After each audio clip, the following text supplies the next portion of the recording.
Davant d'aquesta posició hi ha hagut una resposta ferma, contundent, de part de Catalunya, en forma d'un front unitari, un front que en aquests moments aplega no únicament els partits, sinó també agents socials i econòmics, aplega entitats de la societat civil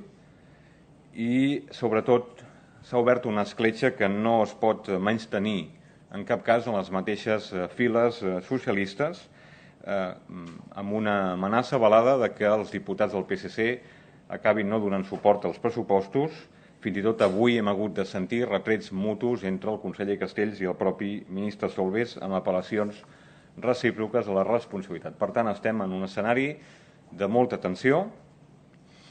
i és en aquest context que, de part nostra, li direm molt clar al govern espanyol que ha de tenir clar que aquesta fermesa i aquesta unitat dels partits, dels sindicats, de la patronal, de la societat civil, no és una simple tàctica negociadora, no és una pose, no és en cap cas un «qué hay de lo mío», sinó, en definitiva, queda clar que des de Catalunya diem al govern espanyol que ja no ens alimenten les molles, sinó que volem el pa sencer. Si fins ara el govern espanyol i Solbes entén que la bilateralitat es concreta en anar negociant de tant en tant i anar parlant amb el conseller d'Economia, ara ha d'entendre que potser la millor bilateralitat és la del no. La millor bilateralitat des de Catalunya és la capacitat que tenim de veto i la millor bilateralitat potser serà la unitat i la fermesa des de Catalunya enfront del govern espanyol, i és per això que de cara a l'11 de setembre